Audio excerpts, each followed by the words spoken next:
라고 말하는 사람이 있고요. 또 반대편에 있을 겁니다. 내가 돈을 빌려준 지 10년이 지났는데 왜 아직도 갚지 않느냐 말이야. 나쁜 놈 아닙니까? 반드시 갚아야 되는 거 아니야. 내 돈 10년이고 이자가 얼마 붙었는데 그건 10년이 지났다고 갚지 않는다는 게 말이 되느냐. 이게 소멸시효이다 말이 되느냐. 라고 말하는 사람이 있고요. 또 반대편에 있을 겁니다. 아니 네가 10년 동안 그 돈을 달라 소리 안 했어. 나는 더 이상 안 받으려고 생각하고 있는 줄 알았다. 안 달라다 갑자기 지금 달라 그러면 나는 어떻게 되는 거지? 그런 줄 알고 나는 그동안 10년 동안 준비했다가 이제는 10년이 지나가지고 다른 데 써버렸는데 어떡하란 말이냐. 이 소멸시효가 완성됐기 때문에 절대 안 되는 것이다. 이렇게 말할 수도 있습니다. 과연 누구의 말이 정당할까요?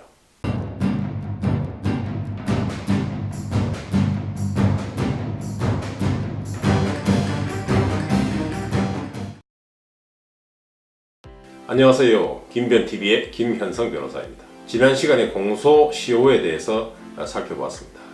예고해드린 대로 오늘은 공소시효와 소멸시효 제도를 비교해 드리겠습니다. 시중에는 빌린 돈 10년이 지나면 갚지 않아도 된다라는 말인데 이 말이 맞는 말일까요? 자, 이를 알아보기 위해서 소멸시효에 대해서 먼저 알아보겠습니다. 소멸시효란 권리자가 권리를 행사할 수 있음에도 불구하고 일정 기간 동안 권리 행사하지 않은 경우에 일정 기간이 만료되는 때에 그 권리를 소멸시키는 제도를 소멸시효라고 합니다. 그리고 그 일정 기간을 소멸시효 기간이라고 합니다. 소멸시효는 행사 문제가 아닌 예를 들면 민사 문제 그리고 상사 문제, 주로 민사 문제죠. 민사 문제에서 일어나는 그런 제도입니다. 돈을 빌려서 갚지 않은 경우에 그런 경우에는 사기죄가 될 수도 있죠. 그리고 또 돈을 갚아야 되는 또는 돈을 빌려준 돈을 받아야 하는 그런 채권이 또 생기기도 합니다. 대여금 채권이라고 그러죠. 자, 이런 경우에 사기죄로 처벌할 수 있는 기간은 10년입니다. 공소시효라고 했습니다. 그래서 10년이 지나면 사기죄로 더 이상 처벌할 수 없습니다. 자, 마찬가지로 그럼 돈을 받을 수 있는 권리 또는 대여금 채권도 10년이 지나면 소멸되는 것이 아니냐 라고 생각할 수 있습니다. 빌려준 돈에 대해서도 대여금 채권의 경우에도 10년이 지나면 10년의 소멸시효가 지나면 청구하지 못하고 소멸되는 것이 원칙입니다. 그러나 이것이 공소시효와 다른 점은 중간에 더 늘어날 수도 있다는 것이죠. 기간이. 그래서 예를 들면 중간에 한 5년이 지난 다음에 판결을 받았습니다. 그렇다면 판결을 받은 날로부터 다시 10년이 진행됩니다. 그렇기 때문에 15년으로 연장될 수도 있겠죠. 그래서 이런 것처럼 소멸시효 중단이라는 제도가 있습니다. 그래서 중단이 되면 그 중단 사유가 모두 끝나면 새롭게 처음부터 진행됩니다. 그런 제도가 있기 때문에 10년이 넘더라도 실제로 빌려준 대여금 채권을 받을 수 있는 길은 열려 있습니다. 그러나 사기죄는 어떻습니까? 공소시효의 중단이라는 제도가 없기 때문에 10년이 넘어 15년 동안 처벌할 수 있다는 하는 경우는 없죠.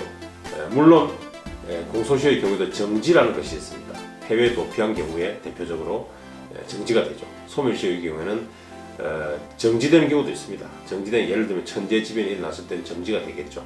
그런 경우 정지됐을 때는 정지 사유가 모두 정리가 되고 나면 연속해서 됩니다만 중단 사유가 있습니다. 중단 사유의 경우에는 그 사유가 모두 정리가 되고 나면 다시 처음부터 진행된다. 그런 의미에서 공소시효와 소멸시효의 차이가 있는 것입니다.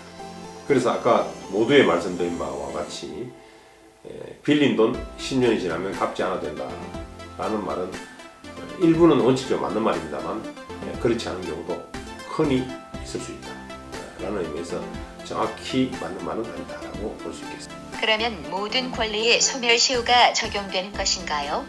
그렇지 않습니다. 먼저 소유권은 소멸시효 적용되지 않습니다. 그리고 대표적으로 소멸시효가 적용되는 권리는 바로 채권입니다.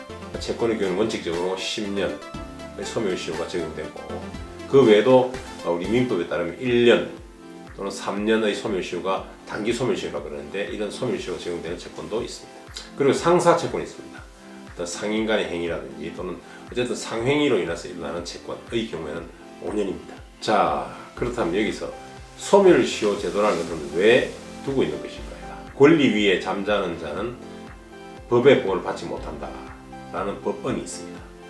그래서 자기의 권리를 행사하지 않은 상태로 일정 기간 계속 지속된다면 그 상태를 기준으로 해서 모든 법률 관계가 형성이 된다. 그렇게 형성된 상태, 그런 상태를 또 보호해야 될 필요가 있다 라는 데서 비롯된 것이죠. 그래서 일정 기간 동안 권리 행사하지 않으면 그 상태 그대로 보호하겠다라는 것입니다. 이것을 보고 우리가 법적 안정성이라고 하는 것입니다. 그래서 이 법적 안정성을 보호해주기 위해서 만들어진 제도가 소멸시효라는 것입니다. 혹시 여러분들 권리가 있으면 찾아서 행사하십시오. 자, 오늘은 공소시효와 연결해서 소멸시효, 민사상 소멸시효에 대해서도 살펴보고 또 공소시효와 비교도 해보았습니다. 자, 공소시효나 소멸시효에 대해서 궁금한 사항이 있으면 댓글로 남겨주시기 바랍니다. 좋아요와 구독 해주시면 더 감사하겠습니다.